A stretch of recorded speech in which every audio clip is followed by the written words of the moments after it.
Bonsoir mes petites cartes, c'est Kensen, le scribe de sang. Et on se retrouve ce soir pour du coup la présentation des 3 dernières factions mages, les nouvelles, c'est-à-dire celles qui sont pas dans le jeu, parce que dans le jeu on a orange, bleu et jaune, orange, bleu et vert évidemment, et là on va se retrouver pour la présentation des meilleures factions mages, le purple, donc le violet, le rouge et le jaune qui est trop bien. Déjà, si vous êtes sur cette vidéo, merci. Merci beaucoup, parce que les vidéos de présentation de cartes, déjà, elles sont pas très appréciées. Et en plus, celle des mages spécifiquement, tout le monde s'en branle. Donc, toi, mon seul spectateur, je te remercie de toi à moi de regarder cette vidéo. Et tu vas voir, on va voir les plus belles cartes qui existent sur ce format, parce que ces factions sont trop bien. En vrai, mage, je sais que c'est chiant, parce que les gens ne jouent pas mage, parce que le système est un peu particulier, il rappelle trop Magic, il peut brick, beaucoup de choses qui font que ça dégoûte les débutants. Dans le jeu de base, ça a l'air pas fort, alors que c'est la faction la plus forte de l'inscription de base, du jeu de base. Effectivement, s'il y a l'aspect, avoir son mana, jouer, ça, il y a beaucoup de gens que ça emmerde. Donc là, on va se retrouver à présenter des cartes, donc, jaunes, et en fait, les cartes mages sont les plus intéressantes à jouer, du format. Moi, c'est vraiment, j'adore les decks mages, ils sont trop bien. En vrai, bon, j'aime bien tous les autres decks, en vrai. Mais mage, c'est quand même particulier, c'est fort, on a passé beaucoup de temps, beaucoup plus sur les autres factions à équilibrer, parce que mage, c'est très fort. Et du coup, on va se retrouver avec ma faction préférée, parmi les couleurs. Donc il n'y a pas eu de favoritisme, pas trop, mais on se retrouve avec les mages jaunes. Donc je rappelle que chaque faction a un concept, et le concept des mages jaunes, c'est le déplacement. Donc on va faire comme d'habitude, on va regarder les talking. Donc les cartes, je rappelle, on en a une seule par deck, les cartes brillantes, on peut prendre qu'une seule carte qui brille par deck. Et ensuite on regardera un petit peu les rares, et rapidement les cartes, les communes importantes, mais on passera rapidement sur les communes.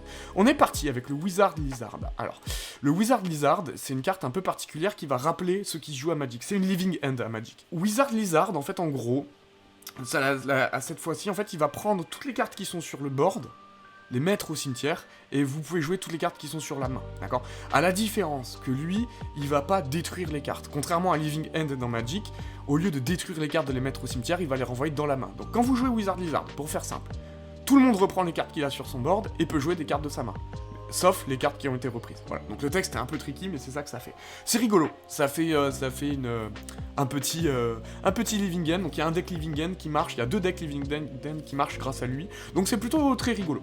Sachant que les kills dans l'inscription sont des vrais kills, mais vous pouvez vous en relever. Et surtout que les combos sont très instables. Donc quand le mec vous enlève votre Wizard Lizard, vous avez un mauvais deck ramp, et du coup voilà. Mais c'est plutôt rigolo, le jouer combo c'est très intéressant. Et du coup Great Balance, évidemment une référence à Balance, donc la carte Balance de Magic the Gathering, qui est une carte emblématique, qui était une grosse vrasse qui tuait à peu près tout le monde. Et Great Balance aussi, ça a été un projet qui a été fait parmi les mecs de la communauté inscription quand ils ont voulu faire du PVP. Ils se sont rendus compte qu'ils n'y arriveraient pas avec le jeu Vanilla, alors que moi j'ai réussi. Et en fait, non mais c'était compliqué. Et en fait ils ont décidé de redesign toutes les cartes du jeu. Sauf que bon, les mecs avaient aucune expérience en design de cartes, et du coup, ils ont jamais réussi à balancer les cartes, à faire en sorte que ce soit tout équilibré. Et du coup, ils avaient appelé ça la Great Balance. C'était un mouvement, qui a duré 6 mois, où les mecs ont fait ça. Ok, bon, trêve d'histoire de la communauté PvP inscription, je ferai une vidéo là-dessus. Deuxième Talking, qui est très sympa. Elle est chouette. C'est le King Sage. Donc en gros, lui, il faut casser 2 gemmes jaunes, donc il coûte cher. Il est 1-5, donc il est très tanky. Et en fait, il a un sigil qui est super drôle, qui s'appelle Unearned Fortune. En fait, la fortune mal acquise. Et en fait, vous pouvez utiliser les ressources de l'autre. Donc c'est sacrifice, vous pouvez sacrifier des bêtes pour invoquer les vôtres. Vous pouvez lui utiliser ses os. Vous pouvez lui utiliser ses gemmes qu'il produit pour invoquer vos bêtes. Ou sacrifier vos cartes. Enfin bref. C'est plutôt stylé. Et même son énergie, tout ça et tout. Et après, Mox Dropper, lui, en plus, il vous donne un Mox en fin de tour, il se décale à droite, il vous donne un Mox. Donc c'est vraiment chouette, sachant que il y a plein de trucs en jaune qui permettent de jouer avec les ressources de l'adversaire, et lui, c'est vraiment une carte de contrôle. C'est vraiment un kill de contrôle qui peut arriver, et vous essayez de loquer. Donc il y a un deck prison qui le joue, qui est pas très fort. Mais on va voir que ce sigil, on va le retrouver plus tard sur une carte multicolore qui va être bien plus forte. Mais le King Sage est chouette, il est jouable. Et on a Vénus. Voilà, la dernière fois que j'avais tourné, j'avais présenté les cartes. Et Vénus, on m'avait dit, ouais, il y a pas une planète jaune et tout. Et en fait, je suis con, ma carte avait disparu, j'avais oublié de l'upload. Et du coup, c'était Vénus, la planète jaune. Et il y a plein de gens qui m'ont dit, IRL, mais t'es un débile ou quoi, il y a le soleil. Donc j'avais design une carte qui c'était le soleil en jaune. Et au final, ça marche pas. Enfin bref, le soleil, je ferai autre chose. Enfin, en tout cas, voilà Vénus, donc qui est Omnistrike, qui tape tout le monde à 2. Et qui en plus, elle a le Gloomy Glow, qui est un sigil un peu sympa qu'on avait vu sur une note Talking, sur le poisson, qui dit que votre adversaire, il est obligé de jouer en face. Donc c'est plutôt rigolo quand même, parce qu'elle a 6 d'endurance, donc c'est fort de forcer l'adversaire à jouer dessus, parce que du coup l'adversaire peut pas vous mettre face et vous avez une chance de l'étal là-dessus. Voilà, donc ça c'est les 3 talking jaunes. Les talking sont pas si impressionnantes que ça, il y en a pas beaucoup. Je pense qu'à terme, il y en aura peut-être 5 par faction, là j'en ai 4, voilà. Je pense qu'il y en aura 4 ou 5 par faction, mais pas beaucoup. L'idée c'est qu'il n'y en ait pas énormément, parce que vous allez voir, il y en a beaucoup en multicolore et tout. Ok, les jaunes, et là on va rentrer dans le vif du sujet. Donc là on m'a dit, oui mais Jordan, il y a rien qui est à propos de se déplacer là-dedans. Si, Gloomiglo, ça déplace les cartes de l'adversaire, parce que dans déplacer, ça aussi déplacer les cartes de l'adversaire. Mais effectivement, les talkings sont pas trop sur le déplacement. On va vous rappeler, il y avait Esperanza, qu'on avait vu, qui, elle, était sur le light-up. Et là, on va voir ce sigil light-up qui dit que quand une carte bouge, il gagne +1, va être très important. Parce qu'on va se retrouver directement avec des cartes jaunes qui vont faire déplacer les cartes. Donc, on va avoir ici, donc le cœur des Daxio, mais je reviendrai dessus plus tard. Le Mage Hand, qui est assez fort en fait, parce que du coup il va avoir un effet qui est Pinch, qui est un des effets les meilleurs du jaune, où en fait à la fin de votre tour, après que tous les autres effets se soient passés, c'est-à-dire qu'après tous les autres déplacements, vous pouvez réarranger votre board, de la manière dont vous le voulez. Donc déjà ça vous fait 4 déplacements supplémentaires, c'est une 1-1, donc elle a mis 1, et vous avez fait les déplacements, donc ça light up, hein, light up, je rappelle, +1 dès que ça se déplace, et elle vous permet de réarranger comme vous voulez, donc vous mettez en face à l'autre comme vous voulez. Une fois que vous avez attaqué, donc vous pouvez attaquer face, puis hop, vous réarrangez face à une bête. Et ça augmente fort sur le light up. Donc c'est plutôt une bonne carte, la pinch. Voilà. On va avoir le maître orange jaune, hein, parce que le deck déplacement se sert un peu du orange. Vous vous rappelez, il y avait la talking, qui va avoir ce même effet, et c'est plutôt fort. Il va avoir light up et cet effet-là. Le Dizzy Mage, alors qui lui est une carte très importante. C'est un staple, c'est une des cartes les plus jouées de cette couleur-là en mage. C'est une 1-4, donc là c'est solide pour un jaune. Et il dit, à la fin du tour, toutes les cartes se déplacent d'un cran vers la sonnette. Vers la belle, oui c'est ça, la sonnette.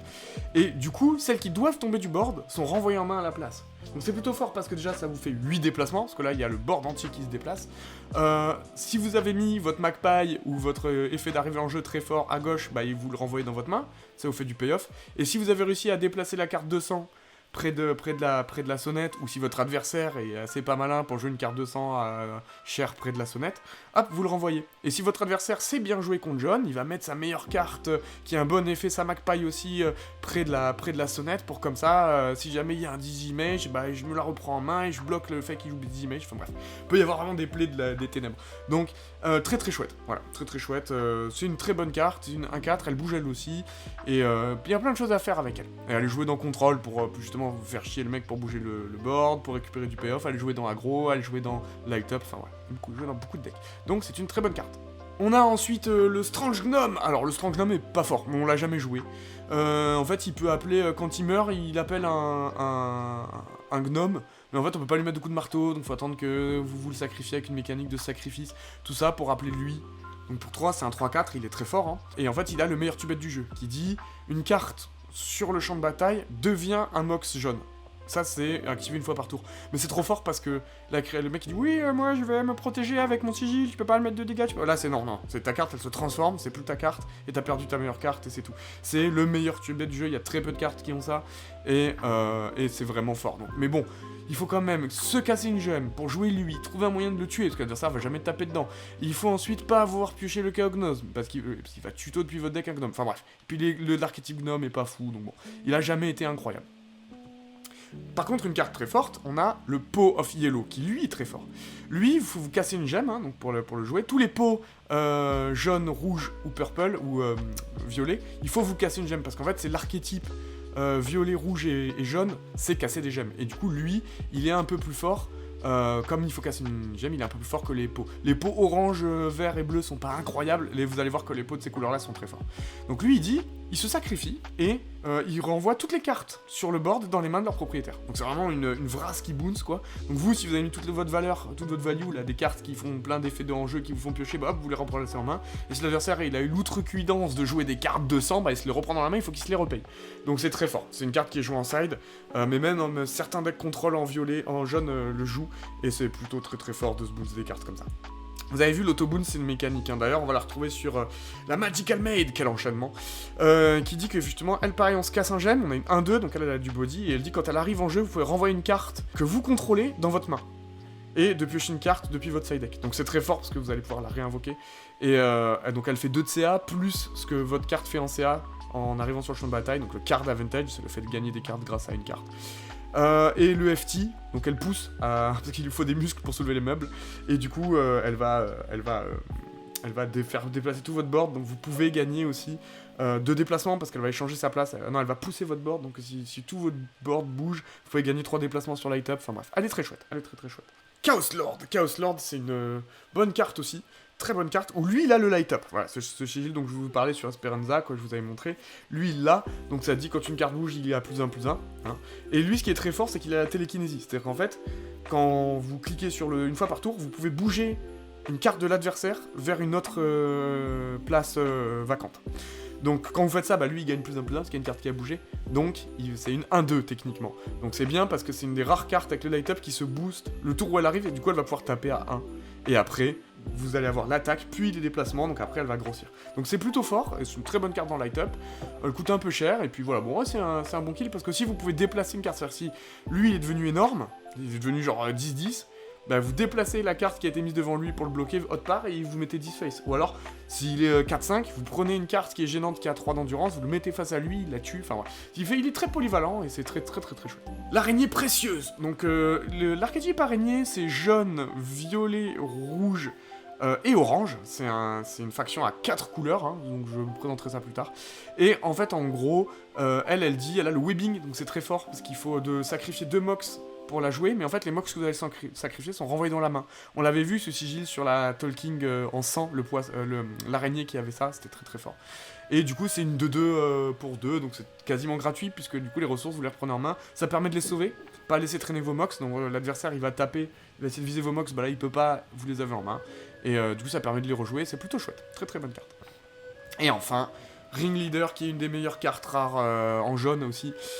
C'est une 2-2 parce qu'elle coûte 2 jaunes, donc c'est cher pour une 2-2, mais par contre, quand vous avez un mox qui meurt, donc pas que vous chattez raid, pas pour que vous le sacrifiez, mais quand vous avez un mox qui meurt, qui se fait taper par l'adversaire, à ce moment-là, vous la jouez gratuitement de votre main. Et du coup, quand vous la jouez, vous pouvez échanger 2 cartes du même board en position.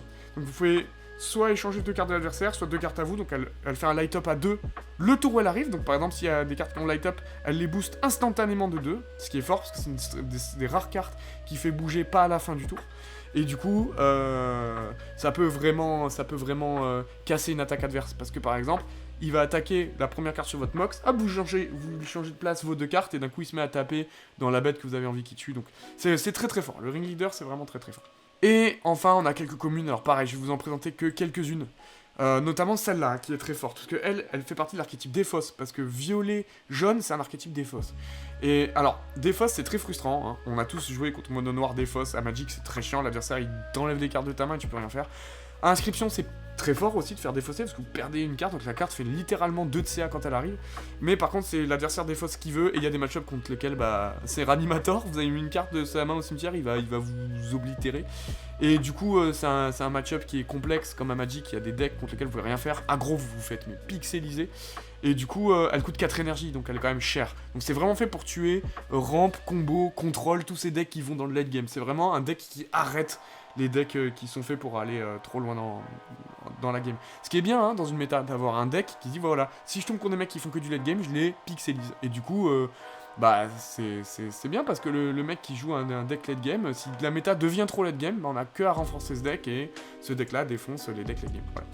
Et c'est comme ça qu'on équilibre aussi un metagame, mais ça on en parlera plus tard. Et du coup dans les cartes jaunes, on va avoir donc lui, le light up qui a 0-1, évidemment, parce que comme ça il fait rien quand il arrive, puis après il crache son feu, il prend feu et il devient très fort. Mais du coup l'adversaire il a un tour pour le gérer. C'est ça le concept du deck bouger, mais c'est rigolo. Et enfin, Drozimage, il arrive, il bounce une carte en face de lui, donc ça c'est rigolo. C'est plutôt un side contre les os ou contre les sangs, où c'est-à-dire que l'adversaire il doit repayer sa carte, et c'est plutôt chouette. En carte rigolote, on a lui, le Box Trickster, qui lui est très fun, inspiré d'une carte Yu-Gi-Oh! Évidemment aussi.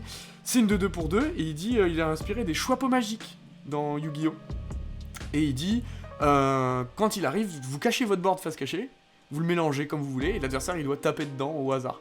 Donc voilà, c'est plutôt rigolo. Ça protège des cartes, il sait pas dans quoi il tape, vous pouvez brain, donc il va se dire que je vais mettre ça là, lui il dira ah putain mais peut-être qu'il a mis ça à cet endroit là, et tout. Bref, c'est très rigolo. Et le Chaos Sorcerer, qui est pareil, inspiré aussi d'une carte de Yu-Gi-Oh! Qui dit, quand il est joué, vous prenez votre deck, main deck, et hop, vous le retournez face visible. Donc votre dernière carte devient la première, et vice versa, et vous voyez ce que vous allez piocher. Et du coup, comme les deux joueurs, vous pouvez voir ce que votre adversaire va piocher, vous pouvez détruire une Mox jaune pour lui enlever la carte de son deck. Et vous pouvez le faire à l'infini, tant que vous avez des Mox jaunes à détruire. Donc c'est rigolo parce que vous pouvez lui enlever les cartes fortes de son deck, ça peut l'énerver, tout. C'est pas hyper fort, mais c'est rigolo. Voilà, ça c'est pour la faction jaune. Ensuite, on va aller vers la faction rouge. Alors quel concept de cette faction? Ah baston, la baston. Rouge c'est fou, la gros, comme Amadi, qu'on est là pour bourrer. Mais il n'y a pas que ça. Rouge, il joue aussi avec... donc il est dans l'archétype des 3 couleurs de détruire les Mox. Donc là, vraiment, la Tolkien qui est jouée, c'est Maomage, qui est une des meilleures cartes rouges. Qui dit pour un rouge, c'est une 3-2, je vous avais parlé, je vous ai dit, une carte à 3 pour 1 Mox, ou même en général les cartes qui ont 3 de force, qui coûtent que des Mox, brisent la méta. Bon, lui c'est une Tolkien, donc c'est bien, il n'y en a qu'une dans le deck, mais on a nerfé quasiment toutes les cartes qu'on avait mis qui ont 3 de force. Vous allez voir, il y en a plein qui étaient à 3 avant, qu'on a mis à 2. Mais lui non, parce que c'est une carte Tolkien et qu'il s'agirait de bourrer. Et c'est pas n'importe quel Tolkien, parce que lui il dit, quand il tue une autre carte, il gagne +1/+1. C'est très fort. Et il a l'Impaling, qui est un des meilleurs sigils du jeu, qui dit, pour aggro, quand il inflige des blessures à une bête en face, il inflige autant à son contrôleur. Donc c'est plus fort que le piétinement, parce que la bête prend des blessures et le mec derrière aussi. C'est pas la moitié, c'est pas si la bête meurt, c'est tu prends. Donc c'est très fort. Donc lui, c'est un très gros snowball d'aggro. Voilà. Mais il est plus fort quand l'adversaire joue des bêtes. Donc, il y a un intérêt à pas le jouer tour 1. Donc si vous le jouez tour 1, vous pouvez mettre énormément de dégâts, mais vous le mettez en situation où vous avez mis que 3. Soit il sert à faire que 3, soit il sert sur une bête à faire plus en late game. Donc il est très fort sur le late game, il est très fort sur l'early game, c'est une très bonne carte tout le temps. Mais en fait, aggro mono rouge, Red Mox Win, comme on l'appelle, petite référence au deck Red Deck Win de Magic. En fait, c'est un deck qui a été un tiers 0 un jour. Moi j'avais déconné complètement, j'avais mis des cartes trop fortes, ça tuait tour 1 tout le temps. Et en fait, il a pris un énorme nerf. Et en fait, il était devenu très nul, injouable. Et en fait, on s'est dit, bon, quand même, le deck, il faut qu'il soit moins fort, mais la Tolkien, on peut quand même en faire quelque chose de jouable. Donc le Maomage redevient une carte jouable, quoi. Même plus que ça, elle est très forte. Dans la Tolkien de sacrifier des Mox rouges, dans l'archétype là, on a celui-là, qui est plutôt joué midrange contrôle, donc elle est pas forte. Voilà, je vous le dis, elle est jouée en side, mais c'est pas une super carte. Parce qu'en fait, il faut casser 2 Mox, donc déjà c'est beaucoup. Et en fait, quand elle arrive, elle prend la force d'une bête en face. Et ensuite, vous allez me dire, oui, c'est bien, elle tue la bête en face. Oui, mais en fait, elle a l'Aera of Effect Strike, qui a un effet un peu bizarre. C'est en gros, elle va taper sur votre board, à gauche, puis en trifurcation devant, puis sur votre board à droite. Donc si vous n'avez pas mis de bête à côté d'elle, elle vous met la force face dans la gueule. Et elle commence par vous, parce qu'elle commence par faire, elle fait gauche, haut gauche, milieu, droite, enfin extrême droite. Et du coup, admettons vous la mettez face à un 5-5, elle va vous mettre 5 à gauche. Donc il faut une bête qui tank les 5 premiers points. Ensuite elle met 5 au milieu gauche, puis 5 devant elle, donc elle a forcément une bête devant elle, puis 5 à droite, donc elle peut mettre 10, face, et 5 à droite dans votre bête. Donc il faut qu'elle ait des bêtes à droite et à gauche, c'est compliqué. Du coup c'est bien de mettre des mox, mais elle a déjà cassé 2 mox, donc il faut jouer avec beaucoup de ressources. Elle peut faire un last save, c'est-à-dire une carte qu'on va jouer en kill, en mode c'est la dernière carte de ma main, je la joue et ça te tue. Si mais en fait elle joue en side contre l'adversaire qui joue des bêtes qui ont genre 10 de force. Il y a des bêtes dans ce format qui ont une force incroyable, par exemple contre Light Up c'est très fort. Vous la mettez contre un Light Up, elle va tuer le light up en face et elle va tuer aussi les trucs sur les côtés, donc ça peut être une grosse vrasse et où elle peut tuer le mec, donc c'est une bonne carte c'est vraiment, ça peut être un gros kill de side. Le mec il verra pas venir ça en side, il va pas dire il va jouer ça en side, donc vous lui mettez ça dans la tête et vous pouvez voler des games là-dessus. Mais la carte est un peu moins forte que Maomage. Et enfin la planète, vous commencez à être habitué, Mars. Donc pour 4 c'est une 2-5. Vous commencez à connaître les planètes maintenant. Donc Omnistrike, elle attaque tous les espaces en face. Et elle a le piercing. Donc c'est un peu moins fort que l'impaling. Piercing, c'est les moitiés des dégâts qu'elle inflige aux créatures, elle les met dans la tête du mec. Donc elle mettra toujours plein de dégâts dans la tête du mec, mais un peu moins fort. Voilà, Mars qui est sympa, qui peut être joué en mono rouge. Mais j'ai pas vu beaucoup mono rouge la jouer, parce qu'il faut jouer mono rouge extrêmement colorisé, faut jouer sur briser les mox, mais du coup il faut être sûr d'avoir ces 2 doubles mox ou 3 mox, mais en général on a envie d'utiliser avant pour briser des choses, enfin bref. Voilà. Mars qui est quand même un peu moins joué que le reste. Et on est parti pour les rares. Hey, Slinger Mage, donc déjà la carte, je vous laisse admirer la beauté incroyable de cette carte, qui est trop classe quoi, les illustrations, elle est trop belle. Et donc il a en plus, l'illustration est trop belle, donc je l'ai changé, avant elle était que sniper, puis je me suis dit comment faire une rare, j'ai vu qu'il manquait des rares rouges, et je me suis dit on va faire une bonne carte, du coup je lui ai mis le bullet time, parce qu'elle a un flingue, donc tant qu'à faire, donc le bullet time je rappelle, Fin de tour, elle tire devant elle, donc elle a le sniper, elle choisit où elle veut, et ensuite elle se déplace un cran dans la direction que vous voulez, et pour chaque déplacement, elle fait un dégât en face à chaque fois qu'elle se déplace. Donc ça peut vrasser un petit board, elle a que 1, ça met que 1 le bullet time, donc ça, tu vrasses un board à 1, mais c'est surtout l'idée, c'est que si vous la jouez tour 1, vous faites Mox, lui, je casse mon Mox, il est sur board vide, et il met 1 en face, puis 1, il peut mettre 4 tour 1, ce qui est très fort, une carte en rouge qui met 4, mais il faut jouer sur board vide, il faut jouer que lui. Ensuite, il va se faire tuer, votre adversaire, il a libre champ pour vous détruire le board, enfin bref. Allez jouer des fois en side de contrôle, ou de mid-range, pour pouvoir gérer une petite bête à 1, et derrière faire un bullet time sur un tour où on n'aurait pas forcément joué de choses, donc c'est une très bonne carte. Mais voilà, jouer parcimonie, très intéressante à jouer. One Punch Mage. Pareil, la carte merveilleusement belle, qui a changé il y a pas longtemps aussi, elle. Était pas comme ça avant. Donc pour un rouge, t'as une 2-1, qui dit Clobber, qui est un très très bon sigil, qui dit que quand elle tue une autre carte en face, elle inflige 10 dégâts aux cartes qui étaient à côté, de la carte qu'elle vient de tuer. Et elle a le Bloodthirst, donc la soif de sang, c'est quand elle attaque une autre carte, elle a plus 1 de force. Donc en gros, elle peut tuer une carte à 3 et mettre 10 de chaque côté. C'est très fort, hein. C'est une des rares races rouges. Bon, il faut pouvoir tuer à 3. C'est un peu conditionnel parce qu'il faut que les cartes soient à côté, mais c'est très fort. Et surtout, ça peut être joué dans aggro, hein, ça met 2 points hein, quand même. Ça peut laisser le champ libre. Le mec, il a décidé de bloquer avec son board, bah elle arrive. Elle tue les 2 bêtes en face et sa carte à sa droite, elle va pouvoir taper face. Et du coup, c'est plutôt une bonne carte. J'aime bien le texte d'ambiance aussi, totally not related, c'est aucun lien. Parce que la carte s'appelle One Punch Mage, aucun lien avec ce que vous pensez. Bon bref, c'est rigolo. Mais la carte est très forte, elle est jouée en contrôle pour vrasser le board, elle joue en aggro pour faire passer les bêtes, enfin bref. Ça, je passe volontairement dessus. Cruel Mage, donc lui, c'est une 2-2 pour 1, donc pareil, hein, c'est tout très bien, ça soutient aggro. Aggro veut jouer des 2-2 pour 1. Et il dit, quand il attaque une carte en face, la carte, elle a pas de sigil, ils sont ignorés. On considère que pour cette attaque-là, ils sont ignorés. Donc si la carte, elle se défend, elle a l'Armored ou le Sharp Quill qui renvoie des dégâts, non, elle s'en bat les couilles, elle met 2 et point barre. Et elle a le sadisme qui dit que si elle a tué une bête, elle peut rattaquer encore. Vous avez remarqué, dans le rouge, c'est vraiment un bon aggro dans le sens où si l'adversaire essaie de bloquer avec ses bêtes, vous avez quand même une possibilité de passer outre. Ce qui fait que ça en fait un très bon deck aggro, parce que du coup, si l'adversaire bloque avec une 2-2, bah, vous lui mettez 2, vous tuez à 2 derrière, donc ça aide beaucoup à passer. Vous êtes jamais trop en sécurité sur rouge avec juste bloquer avec des petites bêtes. Mais si tu commences, ce serait trop facile sinon, parce qu'Inscription, c'est très facile de venir bloquer des petites bêtes. Donc ça, l'archétype est quand même bien foutu. Après, aggro contre contrôle, c'est toujours pareil, hein. Et c'est bien dans Inscription, c'est-à-dire que vraiment, là, dans ce jeu, aggro a ses chances, faut qu'il se grouille le cul, et qu'il mette plein de dégâts vite, et contrôle, a le temps de voir venir, faut qu'il invoque des bonnes vêtes, faut qu'il réfléchisse vite à quoi tuer, faut qu'il side bien, enfin bref. Le match-up est très intéressant, aggro contre contrôle, surtout dans Inscription. Et Dustluster, alors, lui on n'a pas l'illustration encore, donc lui, ça va être un vampire, hein, qui dit que quand il y a une GM qui est détruite, il gagne 1 de force, donc il va combo avec une carte violette qui dit, tu détruis des cartes, il gagne plus 1 de force, donc voilà, les vampires marchent ensemble. Et ils vont du coup se servir de la destruction des cartes pour augmenter leur puissance. C'est une 2-1 aussi pour soutenir l'aggro. Allez, le Pot of Red. Donc lui, il faut casser une gemme rouge. Et lui, il est plutôt fort. Lui, il est vraiment fort parce que quand il est joué, il peut faire réattaquer une carte. Comme ça, une carte, elle arrive, elle attaque. Donc par exemple, si vous avez une 3-1, il arrive, il fait attaquer la 3-1, puis fin de tour, la 3-1, l'attaque. Donc c'est vraiment très fort. Par contre, lui, il reste sur le board. Donc il va falloir que vous trouviez un moyen de vous l'enlever, de mettre un coup de marteau dessus, il vous coûte un coup de marteau, parce que bon, c'est quand même pas mal. Après voilà, c'est vraiment fort de faire attaquer tout de suite une bête, quoi. La Wild Wish, qui est mariée avec la Yellow Maid, la femme de ménage violette, jaune. Et en fait, dans la vraie vie, c'est 2 femmes qui sont mariées et qui du coup ont fait 2 cartes, et il y a une carte qui, vous allez voir plus tard, qui est le mariage de ces 2 cartes, donc c'est un peu stylé. Et elle dit, donc elle est plutôt forte, hein, une grosse carte d'aggro aussi, il faut casser un Mox, donc elle est dans l'archétype aggro et dans l'archétype cassage de Mox, et elle dit quand elle est jouée, tous tes Mox, ils infligent 1 dégât en face. Donc c'est fort parce que si t'as un deck Mox où t'as que des Mox sur le champ de bataille, bah t'en pètes 1, elle arrive, donc tous tes Mox ils mettent 3 plus elle qui met 2, ça fait 5.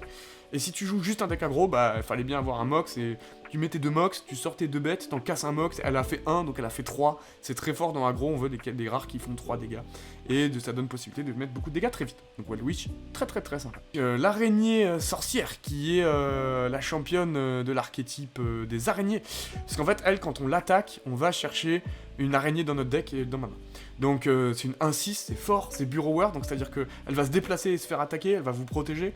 Donc l'adversaire va avoir du mal à pas taper dedans, il va vouloir s'en débarrasser vite et elle peut vous faire tuto une voire deux araignées. Donc elle est la reine de l'archétype araignée qui est pas encore très fort, mais ce qui est très intéressant, c'est que vous pouvez aussi la jouer sans forcément jouer tout l'archétype araignée, vous jouez juste une araignée intéressante. Par exemple, si vous jouez celle qui dit pour 200, l'araignée qui parle, qui vous renvoie dans la main, bah elle peut aller vous faire tuto votre carte maîtresse, votre Tolkien carte, et c'est vraiment très fort. Donc c'est une bonne carte. Ainsi, c'est bien tanky aussi, c'est la seule carte tanky de rouge, donc si rouge à un moment donné a envie de sider de la tankiness, il peut jouer ça. Et c'est la seule carte qu'il va pouvoir jouer en tankiness. On a le Beast Mage, qui est un staple d'aggro et de Brise-Mox, qui lui... c'est un bourrin, c'est un loup déjà, c'est un 3-2, c'est fort. Bloodlust, donc quand il tue une bête, sa force augmente de 1, et quand il attaque une bête, sa force augmente de 1. Donc en fait, il peut vraiment faire très mal aux bêtes en face, et ce qu'il veut, c'est aller face. Donc soit vous mettez 3 points face, ce qu'on veut faire, bon, détruire 2 mox, c'est pas gratuit quand même, soit vous tuez la bête en face, et il devient 4-2, et vous espérez que le mec vous le tue pas, il va retuer. Voilà. Donc c'est plutôt une bonne carte, c'est très joué dans aggro, c'est très joué dans fracassage de mox. Et enfin, la meilleure carte rouge, la meilleure rare, celle qui coûte la plus cher, parce qu'elle coûte 2 rouges à sacrifier. C'est une 2-3, donc quand au début de ton tour, tu peux piocher de ton main deck et de ton side deck, ce qui est très fort, mais bon, faut qu'elle tienne un tour, et vous allez voir que son deuxième sigil l'aide pas à tenir un tour, parce que ça dit, ça booste la carte en face et sur les côtés. C'est un rire insupportable. Donc en fait, c'est très fort, parce qu'elle fait 2, plus 1 à droite, plus 1 à gauche, donc elle fait 4. C'est rare les cartes qui tapent à 4. Surtout dans rouge, parce que c'est très fort. Et du coup, son idée à elle, c'est vraiment de booster les cartes. Et le problème, c'est qu'elle va booster la carte en face d'elle. Donc elle a 3 d'endurance, mais du coup, une bête à 2 la tue. Donc l'idée, voilà, c'est qu'il faut la tuer. Quand vous la voyez, il faut la tuer. Parce qu'elle va déjà vous mettre une claque quand elle va arriver, ensuite, il faut s'en débarrasser. D'où le fait qu'elle soit insupportable. On est tout bon pour les cartes rares. Pareil, je vais aller très rapidement sur les communes, je vais pas toutes les présenter. On a qui sont rigolotes avec le Clober, mais bon, faut tuer un, puis l'image est rigolote.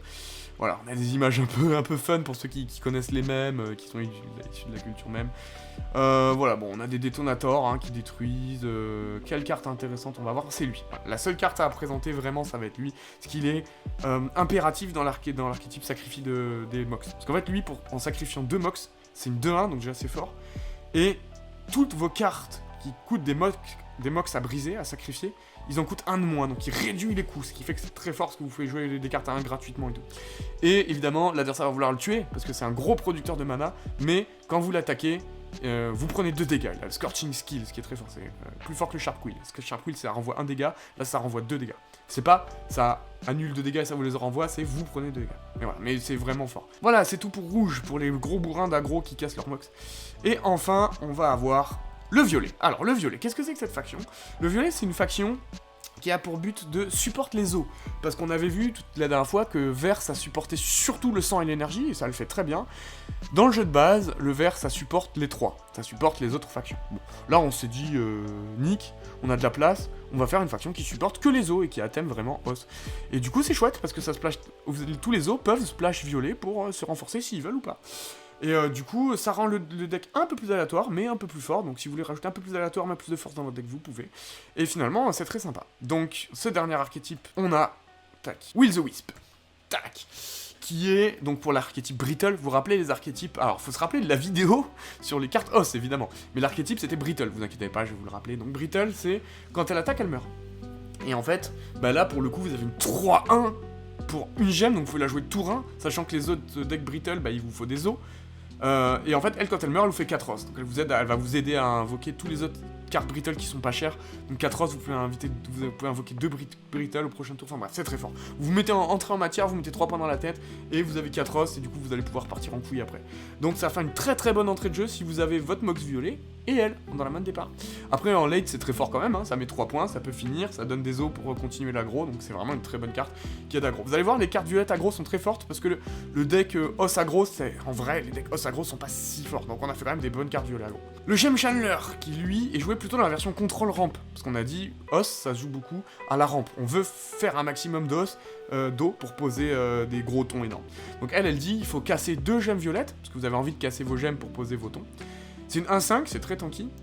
Et elle dit, elle a un des meilleurs tubettes du jeu, elle dit, vous payez 6 os, une carte devient un Amethyst Mox. Donc c'est pas une fois par tour, si vous avez 12 os, vous pouvez gérer 2 bêtes que vous voulez, et ça devient un Mox. Vous vous rappelez, on avait dit sur le Gnome que c'était très fort de transformer une carte en gemme, bah là, la carte de l'adversaire, il faut la transformer en gemme. Et si vous transformez des gemmes à vous, parce que, admettons, vous avez un squelette de merde, vous n'avez pas de gemme violette, et bah hop, vous transformez votre squelette en gemme violette, comme ça vous pouvez jouer vos autres cartes violettes, et ça dit, son deuxième sigil, c'est que toutes vos gemmes violettes vous donnent 3 os. Rappelez-vous bien de ce sigil, on va le voir souvent, Amethyst Révélator, avec les trois petites pelles là, ça dit, ça transforme toutes vos gemmes violettes en, ça fournit, en plus de faire du gemme violet, ça fournit 3 os en plus en fin de tour, ce qui est chouette, parce que du coup elle va vous aider à faire des tours, donc si vous avez deux gemmes à la fin de votre tour, elle va vous fournir 6 os, ce qui va être suffisant pour repayer son sigil, etc. etc.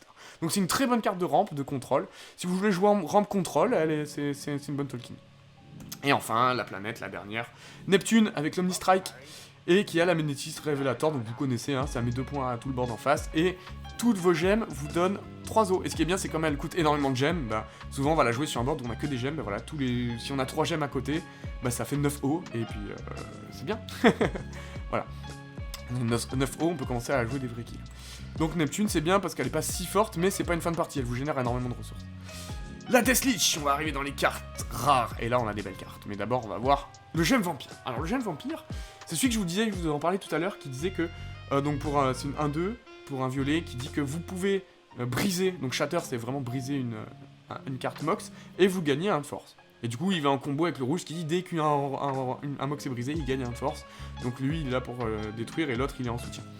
Et du coup, lui, il peut le faire 2 fois par tour, ce qui fait que ça peut être une 3-2 si vous sacrifiez 2 Mox. C'est beaucoup de Mox à sacrifier, mais 3-2 c'est fort et ça peut être une grosse sortie aggro. Je pense que Vampire, ça va être vraiment un sacrifice aggro et c'est très sympa. Voilà. Le Pupetteur. Alors, le marionnettiste. Le marionnettiste, alors, il faut savoir que je n'ai pas encore booster ces cartes-là, parce qu'en fait, j'ai eu... Os, c'était très faible, et j'ai fait un gros boost sur toute la faction où j'ai fait en sorte que les cartes coûtent moins cher en os, parce que on s'est rendu compte qu'en fait, farmer des os, c'est quand même beaucoup plus long que ce qu'on pensait, et c'était très dur à faire. Donc il fallait récompenser ça et mettre des cartes moins chères en os. Donc cette carte-là ne coûtera pas 9 os, j'aimerais bien la faire coûter peut-être 5 ou 6.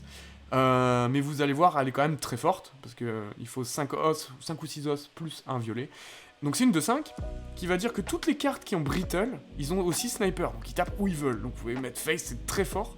Puppet Master, Must obey your master. Pour ceux qui ont la rêve de Metallica. Ça dit, je crois que j'ai fait la blague sur la vidéo. Ça dit, toutes tes cartes qui ont le Brittle ne meurent pas en fin de tour. Elles doivent mourir en fin de tour, mais elles ne meurent pas. Et si Shanty, ça dit, toutes les cartes qui ont Brittle gagnent plus 1 plus 1. Plus 1 plus 0. Donc ça les renforce, donc c'est vraiment très fort. Lui, ça peut être vraiment un gros overrun qui tue le mec, et si ça le tue pas, bah t'as encore tes cartes Brittle restent, donc c'est vraiment très fort. Dans le deck Brittle, c'est vraiment très fort. Mais comme dans le deck Brittle, il faut le splash violet, rentrer ça et tout, c'est une galère d'avoir des os, des violets, machin et tout, bah la carte est très forte. Le Pot of Purple. Alors, il y a un archétype dans le purple, dans le violet, que je vous ai pas dit. Il y en a qui vont grincer des dents, c'est le Réanimator. Mais joueur de Magic que vous êtes, toi qui me regardes. Le Réanimator dans l'inscription est pas aussi chiant qu'à Magic. À Magic, le Réanimator, c'est le mec qui fait je mets la meilleure carte de mon deck au cimetière, tour 1, je te la ranime, t'as perdu. Et c'est pas drôle à jouer contre. Là, pour le coup, le Réanimator à inscription est très drôle parce qu'il y a très peu de cartes qui vont aller chercher du deck au cimetière. Par exemple, des sacrifices inutiles comme à Yu-Gi-Oh! Il y en a qu'un et il coûte 3 énergies. Donc en général, on va essayer de se défausser des cartes de notre propre main. Mais le problème, c'est que c'est rare de pouvoir se défausser des cartes de sa main. Mais le Pot of Purple est une des rares cartes qui fait ça. Donc en sacrifiant une gemme violette, vous le détruisez, vous défaussez une carte, puis vous récupérez une carte de votre cimetière de votre main. Donc en plus, ça fait un de QA, de Quality Advantage. Donc en fait, vous perdez un de CA, c'est-à-dire qu'il faut 2 cartes pour en ramener une. Mais en fait, défausser une carte, c'est plutôt un avantage à inscription. Parce que le mec, il va défausser son énorme kill, et il va le ranimer gratuitement du cimetière avec le Réanimator, d'accord. Et du coup, bah, le Pot of Purple permet ça. Le Réanimator qui est juste ici. C'est-à-dire pour 2 violets, vous avez une 0-1, donc elle fait rien. Juste, elle ranime une carte depuis votre cimetière. Et ça, c'est plutôt fort. On avait vu des cartes avec ce sigil-là quand on était vu notre très cher Grimoire. Suivant, Book of Darkness. Alors lui, pareil, il est un peu chiant à expliquer. C'est inspiré d'une carte du Yu-Gi-Oh! Donc les mecs ont fait tous les books, ils avaient fait 6 books, mais c'était chiant, j'avais pas envie non plus. Ils ont fait les 6 pots, ils ont fait Exodia, ils ont fait les books, ouais c'est bon, c'est rigolo les références à Yu-Gi-Oh! Mais à un moment donné les books c'était pas non plus des cartes incroyables. Mais bon, celui-là était rigolo, donc je l'ai rajouté. Donc cette espèce de bordure bizarre que vous voyez, ça veut dire qu'il peut pas être sacrifié, hein. C'est une carte qui peut pas être sacrifiée. Et qui dit, donc pour 2, bah il fait que toutes tes gemmes ont le mass grave, donc fournissent des os. Et ça a la récursion, qui est un sigil qui va être assez intéressant, parce qu'il est à l'origine de quelques combos rigolos, qui dit que quand cette carte meurt, vous cherchez dans votre pile de défausse une carte qui donne du purple gem, c'est-à-dire qui fournit du purple gem. Vous pouvez prendre des gemmes violettes. Et vous le jouez à sa place, gratuitement. Le truc, c'est qu'on a lui qui fait partie de ce combo-là, qui fournit une purple gem. Donc au lieu de prendre un Mox, vous ranimez lui gratuitement c'est une 3-5. Et lui, il a le même sigil. Donc vous pouvez reprendre un autre Mass of Marrow que vous aurez en x2, et quand il meurt, la 3-5, elle ranime une autre 3-5, qui ranime une autre 3-5, qui ranime une autre 3-5 à l'infini, donc le combo est rigolo. Le combo est pas abusé, parce qu'il peut être complètement breakable. Si le mec vous tape pas dans le book, bah vous allez l'air con. Un 3-5 en late game, c'est quand même pas incroyable, faut installer, c'est un combo à 3 cartes, enfin c'est chaud, voilà. C'est quand même chaud de lancer ce combo, et vous allez voir, il y a une autre carte qui le lance aussi. Mais bon, c'est rigolo pour ceux qui veulent jouer ce combo là, le combo est disponible, mais c'est pas ce qu'il y a de plus fort. Skelly Armstrong, donc lui par contre c'est une très bonne carte parce que c'est une grosse carte de contrôle et qui va vous permettre de protéger vos Mox. C'est-à-dire qu'en gros c'est une 1-6 qui est plutôt facile à invoquer, hein, 2 couleurs ça va, donc il est beaucoup joué dans les decks bicolores. Et en fait quand une gemme devrait se faire attaquer, bah lui il échange sa place avec cette gemme là. Donc c'est plutôt bien parce que comme ça vos gemmes ne se font pas péter. Il a le Burrower, donc il vous protège aussi vos espaces vides, et il a surtout le Bastillon, ce qui fait qu'il réduit par 2 tous les dégâts qui devraient lui être infligés. Donc c'est vraiment un gros tank. C'est-à-dire qu'en gros, il va vraiment vous protéger. C'est-à-dire si le mec il tape pas 3 dans votre Mox, hop, il échange, et lui il prendra que 2 dégâts. D'accord Si t'as pas 4, il prendra que 2 dégâts, parce que Bastillon c'est arrondi à l'unité supérieure. Donc c'est vraiment très fort. Skelly Armstrong c'est vraiment une bonne carte. Il y en a plein qui le jouent en side. Parce que du coup, vous avez une stratégie. Vous regardez comment l'adversaire il joue. Si l'adversaire vous tue jamais les Mox et qu'il préfère tuer vos bêtes, vous allez pas jouer ça. Mais si l'adversaire c'est un joueur qui aime bien tuer vos Mox pour vous faire chier, bah là vous pouvez jouer un Skelly Armstrong en side pour le jouer en mode ah bah voilà, tu pourras plus tuer mes Mox, ça va déstabiliser l'adversaire, il va dire ah moi pourri, c'est dès que mage de merde, on peut même plus tuer vos Mox, et voilà, vous avez l'impact psychologique et tout. En plus, il prend même pas le tubette, hein, parce que Bastillon, s'il prend 10 de dégâts, il prend que 5, hein, donc Skelly Armstrong c'est vraiment solide. Et il met un petit point parce que ça fait plaisir. Voilà. Donc c'est une carte qu'on voit beaucoup jouer en side de mage bicolore où il y a du violet dedans. Despair Mage, que je pense être un peu trop fort, mais vous allez voir. Donc c'est une 2-3, récursion, donc c'est lui, c'est le deuxième launcher de combo avec Mass of Marrow, mais il a l'unkillable. Et en fait c'est fort parce que le fait qu'à chaque fois qu'il meurt, il puisse renvoyer une gemme en jeu et que lui il retourne dans sa main, en fait il est quasiment gratuit. Je me demande s'il est pas trop fort. Lui c'est vraiment une carte, je me demande si on voit pas le nerf en 1-3 ou en 2-2. En fonction de comment il sera joué, parce que 2-3 ça me paraît très solide. Après j'ai mis beaucoup d'endurance justement pour qu'il meure pas vraiment, mais du coup bah ça le rend plus fort, donc peut-être le faire 1-3.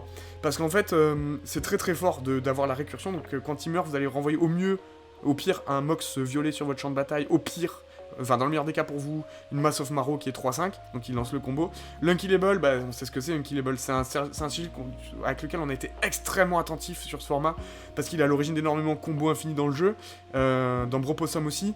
La dernière carte qu'on a ban c'était le cafard, hein, parce que Unkillable c'est trop fort. Et du coup, on a fait en sorte dans ce format qu'il n'y ait pas d'abuse trop fort avec Unkillable. Mais je sais que ça reste un sigil extrêmement fort, la carte fait du carte avantage à la fois qu'elle meurt, donc c'est vraiment trop fort. Donc on va stater, si on le met un 3, un 2, on verra. Mais pour l'instant, je laisse tel quel. Si on voit que dans le deck mage aggro, il devient trop fort, ou que dans violet, il devient trop fort, à ce moment-là, on le met fort. Mais c'est rare, des cartes comme ça. Voilà. Et le Knight of Purple, le Knight of Purple. Voilà, donc lui, c'est pour une gemme brisée, c'est une 3-2.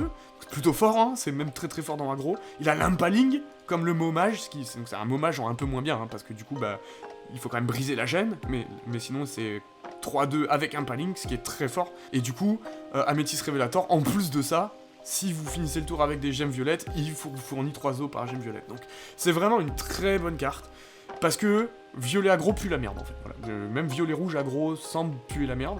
Donc il faut quand même qu'il y ait des arguments, qu'il y ait une grosse carte. Ça c'est une grosse carte qui va bien aider Brittle aggro, qui va bien aider rouge violet aggro. Il faut la jouer. Si vous jouez aggro avec du violet dedans, il faut la jouer.